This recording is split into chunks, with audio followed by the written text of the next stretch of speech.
Then, Chris, we're going to make you talk again. All right, Oh, Weston, go for it. Welcome, everyone, to MS Office Hours. It is Thursday, February 6th, and let me please introduce our hosts. Hi, everybody. I'm Heather Cox. And I'm Andrea Sangrio, and I am thrilled to be with you all today and to have our special guests from Johns Creek High School in Fulton County Schools, that district that goes around the city of Atlanta. Before I hand it over to them, I'm so excited about what they're going to be talking about and using Copilot, Copilot chat for 13 plus with students. And I want to really indicate that they are a part of a beta program modeling and helping Microsoft understand how to use Copilot with students in the high school bracket. And we don't have any other information other than they're going to be sharing what they've done with students around Copilot for students in 13 plus right now. When we know more, we will have Max and Jethro and all of the product team folks on to help make sure that we can explain this to anybody else that needs it. But today, we just really wanted them to be able to share what they're doing with their students because of the impact it may have on instruction for both high ed and then high school students in the future. So I will hand it over to Chris to intro his team. Chris? thanks. I'm the principal at Johns Creek High School, and I can't say enough great things about Dr. Sweigart, our engineering teacher, and Dr. Schenk, our computer science teacher. The work they do on a daily basis and the work that their kids do on a daily basis is just amazing to me all the time. And their ability to integrate, cutting edge technology, as it rolls out has been something to see. And that's kind of what they're here to talk about, is that use of Copilot and supporting their students and supporting themselves in teaching at a pretty high level with those kids. So again, I hope you guys enjoy this. They're phenomenal, and I can't say enough good things, but I'll turn off my camera and be quiet and turn it over to the experts. Hello. Thank you, Chris, for that introduction. I am Steve Sweigart, engineering teacher at Johns Creek, and Ray Schenk is with me today. Let's see if I can still remember how to share a screen. Can you guys see that? Give me a thumbs up. All right, perfect. All right, let's see if we can go. All right, so we're going to go through here today and kind of talk about things we're doing. So thank you, Andrea and Heather, for having us. Excited to be a part of our first office hours. Really enjoyed the talk here to get us started and looking forward to sharing what we're doing. Like they said, we've kind of gone through and talked to our students and how are they using AI and Copilot in their other classes. And they say about 20% of their teachers are actually embracing it. And, our goal to do things like this is to share what we're doing and try to get more teachers to embrace AI and its impact for students. So a little bit about us. I am the engineering teacher at Johns Creek. This is my 27th year as a teacher, which is really hard to believe. It has flown by, but it's been a lot of fun at the same time.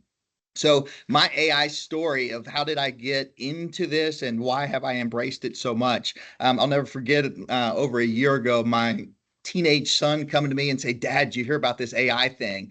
And I go, "What are you talking about?" And he shared a link with me, and I started playing around with AI that night, and I spent hours and hours and hours looking at AI and trying to figure out what it was. And I knew right then it was a disruptor. And I knew as an engineering teacher, as a dad, as a teacher, this was going to impact everything that I'm doing. I had to be able to learn it myself. I had to be able to teach my students how to use it effectively, how to embrace it as a thought partner. It can easily make you dumb or really smart. And how am I going to attack that? So after spending a lot of time understanding it that night and trying to get an understanding of it, I've really dug deep into AI ever since and really started using it in my personal life and with my students. So looking forward to sharing that with you today. Really quickly before Ray goes, do you mind hitting the present mode so that we can see the full screen on there? See, I am in present on my side. Oh, maybe flip it. Mm-hmm. Can you flip the view possibly? Hit the button down in the bottom. I came back start out. slideshow. May reduce You have multiple screens. I only have one Hit screen the one to the right of that. This one Yeah, here. How about that one? Yes. Hey, there we go. that a little better? It didn't launch just yet, but that's the button. Try it one more Oh. time. I hit the button. Now let me come back out. We can try it on Ray's screen if it doesn't work on mine. I'm out and back in. Is it jumping Okay, for it's you just, guys? you know what? No, we're just gonna keep rolling. Don't worry about it. It just doesn't, Sorry it about doesn't, that. you're all good. I tried it again. All right, Ray. That's what happens when you let an engineering teacher do computer science stuff. No. My name's Ray Schenk. I'm excited to be here, like Steve. My AI story goes back a bit because I'm a recovering Navy pilot. I've done electronics warfare for a very long time, and I've been involved with various government agencies. I'll leave it at that. That have been doing learning models since probably the early 2000s. So I've seen this evolve from a unique perspective, and so I was absolutely ready to embrace it. And we're going to go through the stuff that I've been doing with our kids on the computer science side. So I've been steeped in this for a very long time. I'm not a newcomer to the AI world, so it's very exciting for me. All right. So excited to share some ideas with you and kind of what we're doing. We'll see how we do on time. We tried to build a little extra because, you know, we've been teaching a long time and never want dead time at the end. So we're going to talk about some student use cases, and that's really the focus on what we want to do today. But we also have a lot of teacher use cases. What are we doing with it to be better teachers, a little more energetic and new in the classroom? And then where do we see the benefits and challenges? And if we have enough time, we'll do some question and answer at the end. So we'll start with some student use cases. So we're going to kind of bounce back and forth and explain on both the engineering and CS side. Are you guys seeing the slides change? Yes? No? We are on the presenter slide. Maybe So stop sharing your whole screen. Yeah, that's what I'm going to do. And Ray's got a then- computer up beside me. If not, we'll go to Ray's screen. Here we go. Let me try again. I'm going to share. And you probably have present in Teams somewhere. You could hit that one. Pairing students with Google Code. How about now? Now, if you go to present, it might work. All right, let's try this. I'm trying it from a different version. There we go. I'm seeing your changes now. Okay, now let's try this. Whoop, whoop. How about that? There you go. There it goes. Perfect. All Thank right. you. Now, went back out and tried a whole different way. Sorry for the technology problems. Okay, here we go. So what I said, we're going to go through some student use cases, teacher use cases, and the benefits that we're seeing, but also the challenges we're seeing as high school teachers. Like Andrea said, we're on the 13 plus. So we're going to ping pong back and forth and kind of talk about how we're doing it in engineering and computer science. But what we're doing in these classes can really be done in all classes. So we're really, again, trying to spread the word to increase the use of AI because it's not going anywhere. So for my engineering classes, we go from the brainstorming phase all the way to the build and construction phase. And I'm going to first talk about my year 4 classes. These are students I've taught for years. So in year 4, they have to design and build their own master projects. So this is where I started Copilot with. This was the very first class I tried it with. Again, I've been giving these students projects for 3 years. Now it was time for them to design their own projects. So this was a perfect use to bring AI into the classroom. With these seniors, they have to come up with multiple ideas. I put them out on a different site called out to a site to come up with ideas on Instructables. And then from there, they came to Copilot. And from Copilot, they say, I'm a high school engineering student. I am designing an 8-week master project. Here are the things I'm interested in. So when they were off on a regular website getting ideas, whether it was using an Arduino or Raspberry Pi, drawbridges, whatever they were interested in, they start feeding that into Copilot to get ideas. Those projects come back, you might get 8, 10, 15 different ideas. Now we refine those ideas to get more ideas. So we kept going through this brainstorming process, and it really opened the eyes of my seniors. And again, this was our first time that we used it. So they came up with multiple ideas. Well, now it was time to come up with constraints. What are our deliverables for this project? Again, we're still brainstorming. What would it look like if we picked one of these? They used some of the constraints that I had given them in previous years, and now they had an idea what constraints would look like. They uploaded those into Copilot. Copilot starts kicking out ideas. We do the same thing with coming up with research questions. When we build these projects, they have the research papers to do. They have the actual prototype to build with constraints. But what would research questions look like for their own master project? So I gave them some of their research questions from previous master projects. They upload them into Copilot. Copilot worked with them as a thought partner back and forth to come up with research questions for their individual master project that they've come up with. So it's been a great tool for brainstorming, coming up with constraints, coming up with research questions with my year 4 classes. And again, this is how I stepped into it, and we've expanded from there. On the computer science side, computer science is the new kid on the block in engineering disciplines. And so I take very much a parallel path to the same things that Steve does. And all of my students in all 4 of my year groups do master projects in the spring. But I'm trying to create inventive programmers. I'm not trying to teach kids just to be script kiddies or kids that can regurgitate syntax. So I want them to get the full compile, make, build experience so that they can generate full stack programs. And this year, we're doing that in all 4 grade levels.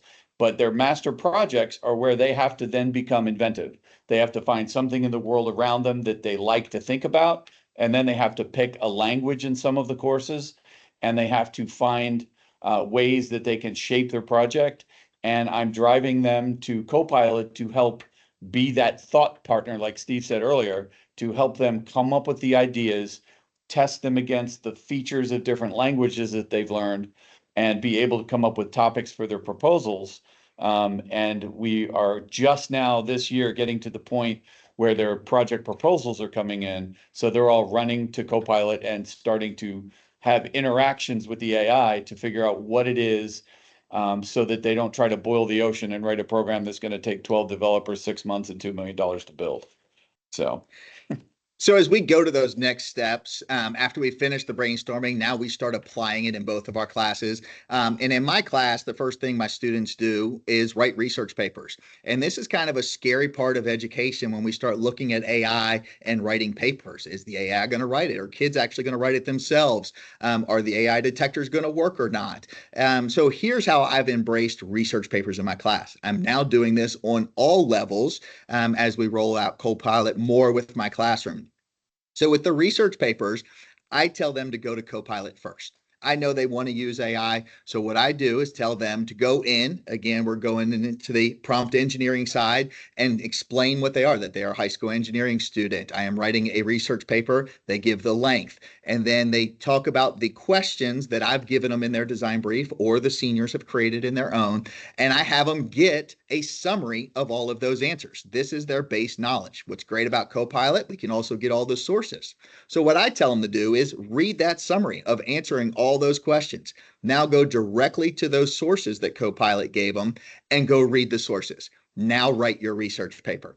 What I've done is actually taken time off for writing their research paper because it's gotten faster. Copilot's been so great of giving them that initial summary, but also direct sources to go to. They're not spending as much time going out and having to find the answers to their research questions. They're writing them faster and they're writing them better because they have that base knowledge before they ever get to those sources that Copilot gave them.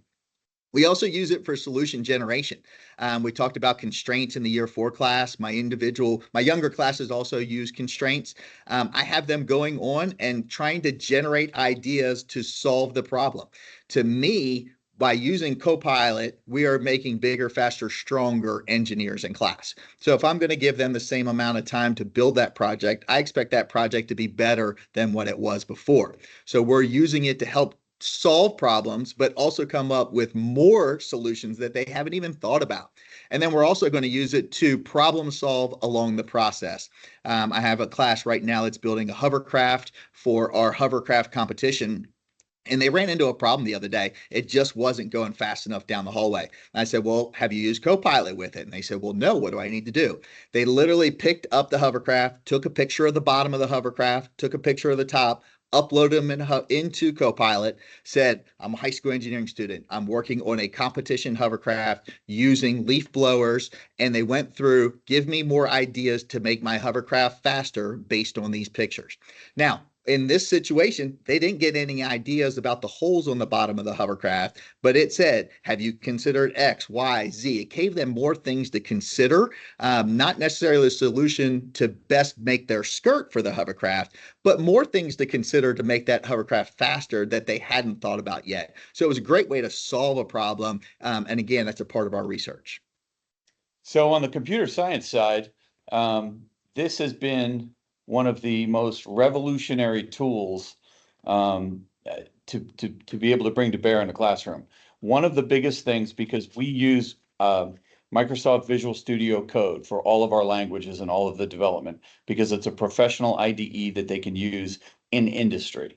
I refuse to use a lot of the overpriced, honestly, I call them babysitting tools that teach kids syntax. I want to teach kids the entire software development experience.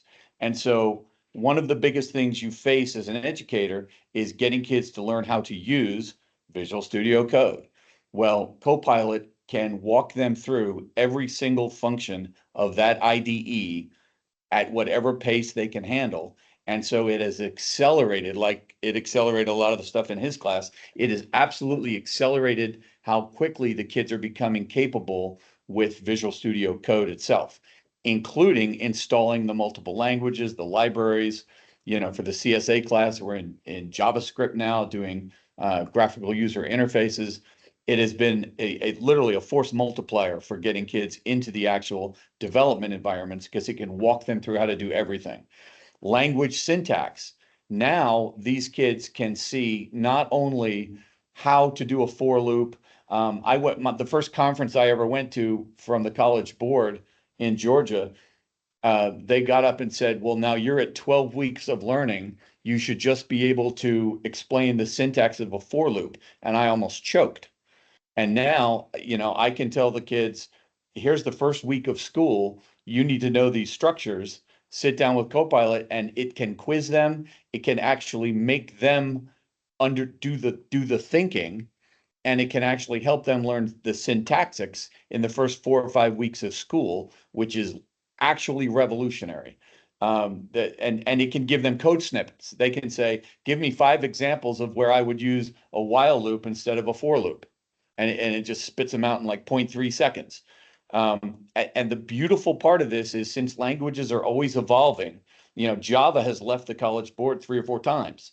And so the AI can give them current best practices. It can tell them when libraries are deprecated. It's just fantastic at allowing me to go back to teaching the art of computer science and the science behind it. And I can teach them bigger things, because a lot of this rote learning and drills they can do. If a kid misses 2 days of school, I'm like, sit down with Copilot and have it show you what we did in class. And they come in the next day like, I got it. It's just fantastic. So Ray talked earlier about CS being the newest engineering. These lines have become very blurred. I'm not a coder. Luckily, I have Ray in the building for the last 10 years to solve all my coding problems. But now I have a thought partner in class as well. So in our engineering program, we've really gone into Arduinos, Raspberry Pis, ESP32s, and students are touching into the coding process. Again, the thought partner of Copilot has been huge in enhancing our coding down in the engineering program.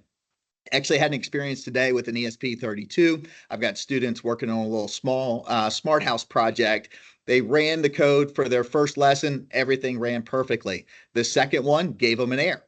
They didn't understand this was off a library. They're going through and working. And I walked over to the students. They're like, Dr. Sweigart, I can't figure out why it's not working. I said, okay, have you tried asking Copilot? They're like, what do you mean? I said, I want you to go in, say I'm using an ESP32. I'm working on lessons. My first code worked perfectly fine. My second one gave me an error. I'm going to upload the first code, then the second code, then the error, and I want you to walk me through. And then I had a senior look right at me. He said, Dr. Sweigart, it's not going to work. I said, okay, let's see. So he goes through. They put everything up. And then it walked it through and said, this is a library issue. Here are the steps to fix it. They went through, they had to go back a couple stages on the SP32 library, updated it, and all of a sudden the code ran. So again, I would have never been able to solve that in my classroom. I'm using it as a thought partner. I'm using it with the students as a thought partner. And he looked right at me and goes, Dr. Sweigart, you were right. So again, we're trying to push the boundaries. What that could have taken us days to solve in class of trying to figure out what one button changing it over could have been causing. But because we're using Copilot, it really made a big difference in class today. And I have as many similar experiences as he does with this ability to have kids explore. We keep using that term because it's absolutely the spot on definition. It's a thought partner. I have kids actually learning best practices, and I can now expand the educating I was doing on model view controller design paradigms, model view model, the using POCO classes as data transfer objects. We can get into all of this new technology because they can sit there and explore. And if I use a term they don't understand, they're sitting in class with with Copilot and going, "Hey, I'm in a chat. I don't understand what he's saying. How do I understand this?" And the Copilot just says, "Well, here it is," and give them 2 pages. And then I'm like, okay, now you actually have to listen to me explain it to you. But the biggest thing that we get on a daily basis from Copilot is the troubleshooting and the bug explanations. As kids begin to come up with compiler errors, or if we're in Python, the interpreter throws runtime errors at them all the time, they can literally take it, and some of them actually copy the error into Copilot. And it basically says, okay, here's what's wrong, and here's what this means. And that is a huge fear removal item for computer science students. Because if you teach computer science, you're in the fear removal business. And it is very important to be able to let these kids explore the mistakes and the errors. And Copilot is masterful at helping these kids break down that huge red block of code that they don't understand when it complains about what they're doing. So we've talked about a lot of techie things as being in computer science and engineering, but here's some of the other ways that we're using it. And our next slide are going to be also feedback from students of how they're using it. And for engineering and computer science, we have something called career technology student organizations. And we go to multiple competitions a year. A lot of these competitions, these students are going through the interview process. We're using Copilot to help prepare them for these interviews. They get a description of the competition from the national organization. We put that description into Copilot, have it ask questions about that individual competition. What are best answers for this? They can also then go in and put their answers and get feedback. Governor's Honors Program is an interview process as well, where students are trying to be selected as one of the select few to go to the summer camp put on by Georgia. And again, we can use it for interview prep for there as well. I also run the work-based learning program where students are having to create resumes and go out and interview for jobs. And this spring, we're about to start that process. And I plan on using it with my work-based learning students to help get them ready to help them land an internship for next year. And I'm the CTSO, I'm the FBLA director for this school. We have the largest chapter. We have over 416 students in FBLA. And we are about to go to our state conference with twice the size of students that we ever have. I've got over 200 students competing at our state conference. And it is next to impossible with as many students as we have to be able to spend the time with each competitive group the way we really would love to. And so we have workshops, and the kids can use Copilot to expand on the prompt for the competition. So if you have something that's like coding and programming, they're going to give you a scenario that you have to solve and write a program for. They can, again, thought partner with Copilot and figure out exactly how to expand their thinking so that when they present it, they are more prepared to say, we looked at this angle of the software, but we also considered this and this and this.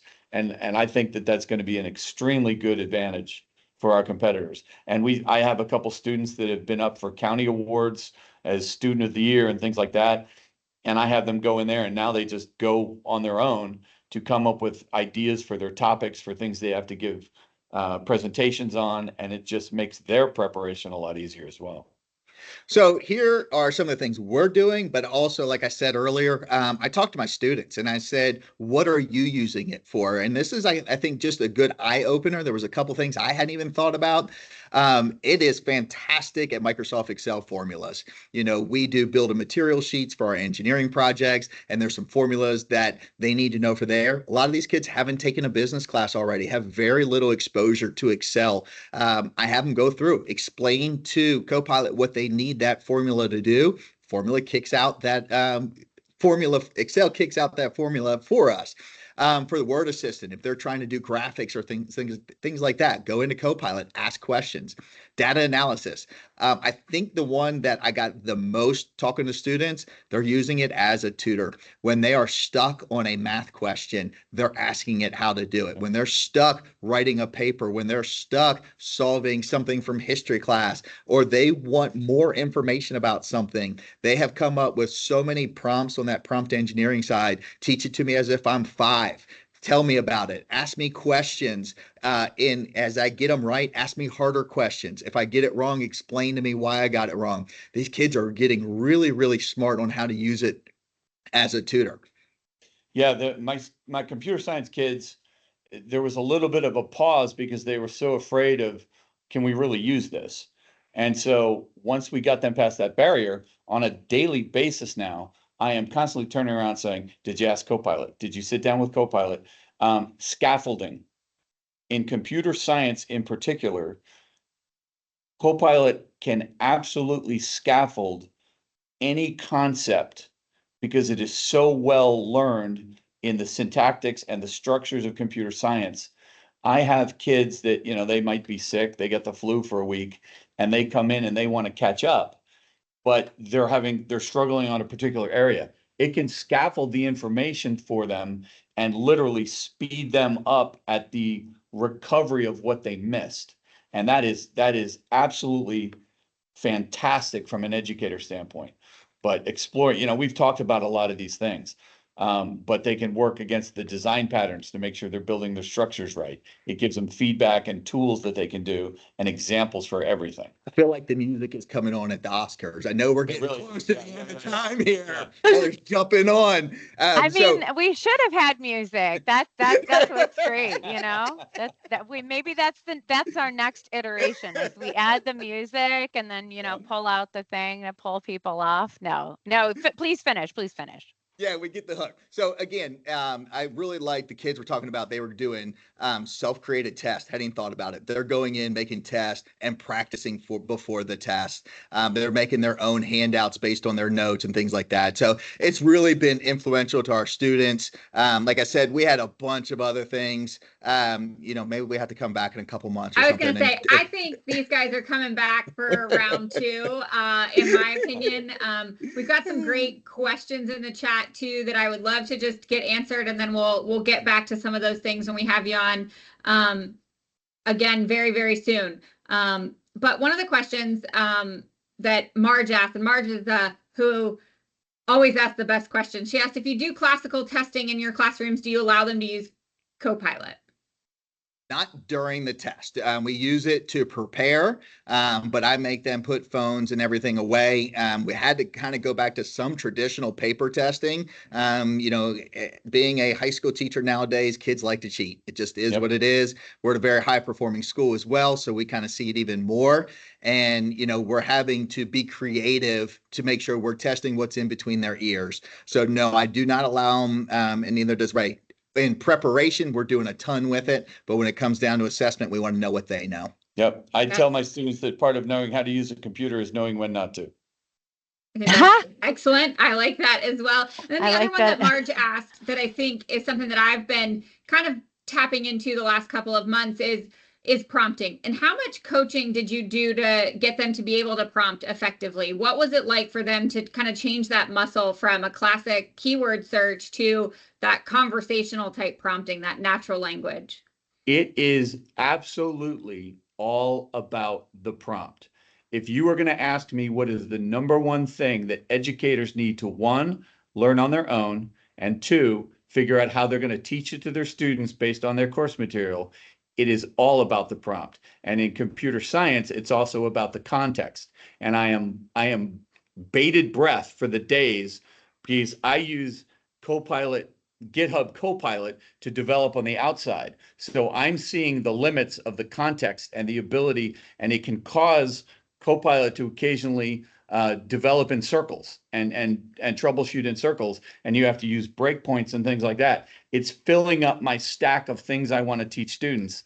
But I promise you, we have got to come up with an educational way to train students to write good prompts. Yeah, I would say they're nowhere near there what yet. they need. Right now, I'm having to coach them through every time. Whether it was that hovercraft or whether it was the SP32 today, I am still simulating, here, do this first. My goal, hopefully, is they start getting better at it. But right now, that initial prompt is still coming from me to get them more comfortable with it. Yep. Yeah, we're definitely scheduling part Yeah. 2. So Andrea will probably follow up with you very soon. But thank you, thank you, thank you. I love when educators are a part, specifically ones from a county where I've spent so many years really just learning and growing as an educator myself. So thank you, thank you, thank you. And we will see everybody again next week. So And we have talk another soon, customer y'all. next week. So super excited that we're going to continue, but I rolling am with the running out of customers. customers to present. So if you'd like to share what you're doing, we'd love to have you on as well. All right. Awesome, y'all. I'm going to kick everyone out of the meeting. Thank Have you, a great guys. night. Bye.